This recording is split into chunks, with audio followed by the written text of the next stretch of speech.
Hmm. Oh.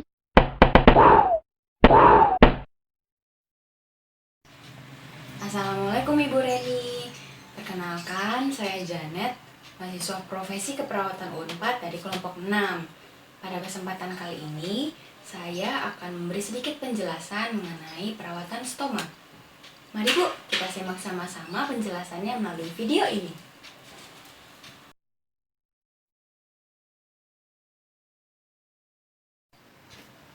Pertama-tama, kita membahas mengenai tujuan dari dilakukannya perawatan stoma, yakni pertama, menjaga kebersihan kulit pasien. Kedua, mencegah terjadinya infeksi. Ketiga, mencegah terjadinya iritasi pada area sekitar stoma. Dan yang keempat, memberikan kenyamanan pada pasien dan lingkungannya.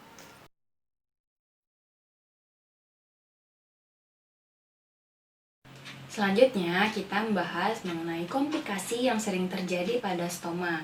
Yang pertama, adanya retraksi stoma, di mana terjadi penurutan pada bagian stoma akibat kantong yang kekecilan dan juga terdapat adanya jaringan parut di sekitar stoma. Yang kedua, hernia peristomal, di mana terdapat bagian dari abdomen atau perut yang menonjol keluar di daerah sekitar stoma. Yang ketiga, terjadinya prolaps, di mana ini merupakan turun peranakan akibat terjadinya proses pembukaan bagian perut yang terlalu lebar. Yang keempat, terjadinya pendarahan pada stoma. Hal ini diakibatkan tidak adekuatnya proses pemulihan pada stoma tersebut. Selanjutnya, iskemik atau nekrosis, di mana terjadi kematian pada jaringan stoma akibat adanya penekanan yang terlalu kuat pada pembuluh darah di sekitar stoma. Selanjutnya, kita membahas ciri-ciri dari stoma yang normal dan yang tidak normal. Pada umumnya, stoma yang normal akan berwarna merah muda, bersifat lembab, menonjol, dan juga teratur mengeluarkan feses.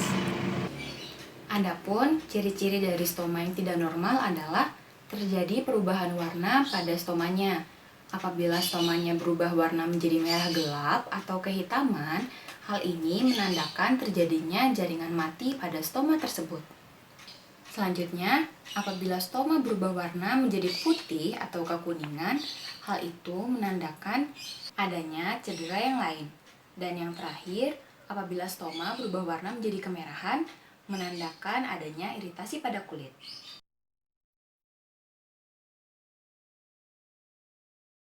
Hal-hal yang perlu diperhatikan pada saat melakukan perawatan stoma adalah memperhatikan keamanan lingkungan ketika melakukan perawatan stoma, yakni menghindari dari benda-benda yang tajam, benda-benda yang sempit, pakaian yang sempit yang bisa menyebabkan stoma menjadi semakin lecet ataupun terluka.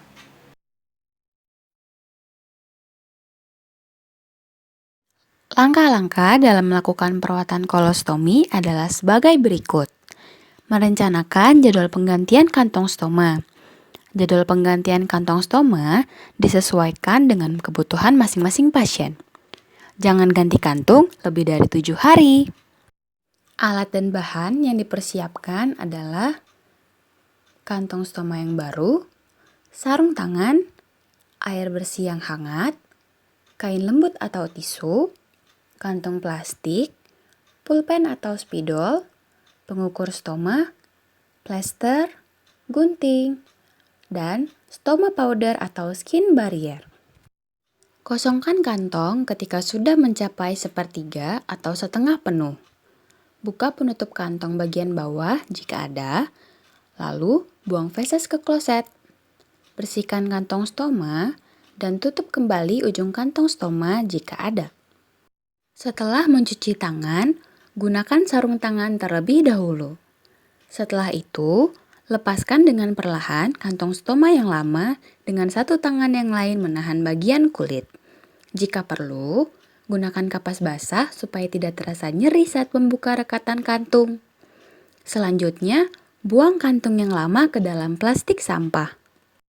Sesudah mengosongkan isi kantong stoma, Jangan lupa cuci tangan 6 langkah dengan menggunakan sabun dan air mengalir. Jika tidak memungkinkan, bisa gunakan hand sanitizer.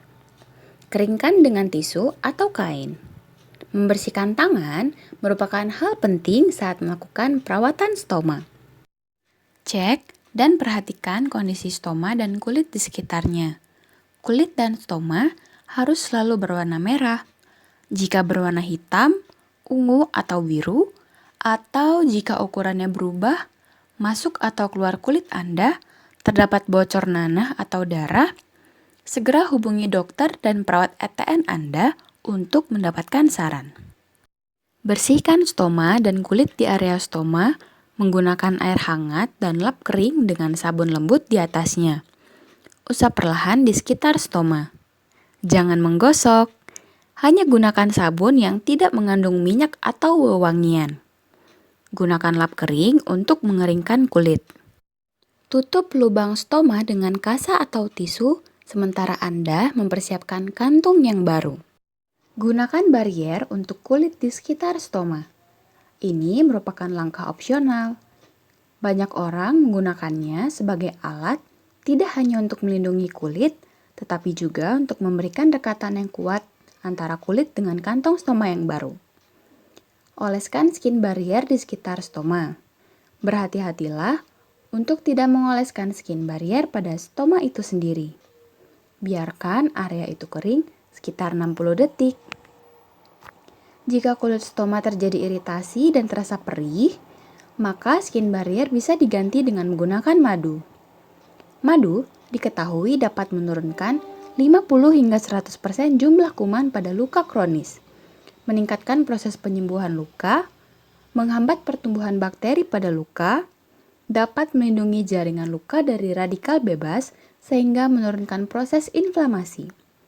Jika dibandingkan dengan betadine, madu akan lebih efektif dalam meningkatkan proses penyembuhan luka.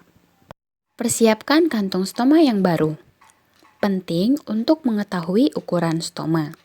Jika belum mengetahuinya, lakukan pengukuran sebelum memasang kantung stoma yang baru dengan menggunakan kartu pengukur ukuran stoma. Jika sudah mendapatkan ukuran stoma, cocokkan dengan ukuran yang ada di kantung stoma yang baru dan beri tanda pada ukuran yang sesuai dengan menggunakan spidol atau ballpoint.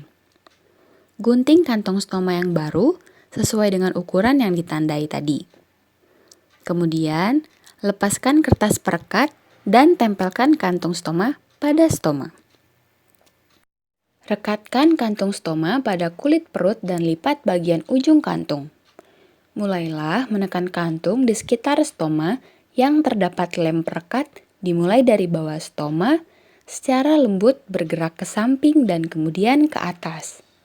Setelah menempel, mulailah menghaluskan bagian kantung untuk menghilangkan lipatan. Melakukan hal ini membantu membentuk rekatan yang lebih rapat di sekitar stoma. Pegang kantung selama sekitar 45 detik. Kehangatan pada tangan Anda akan membantu perekat menempel pada kulit. Jika sudah, langkah terakhir adalah melepaskan sarung tangan dan buang ke dalam plastik sampah. Lalu, jangan lupa cuci tangan.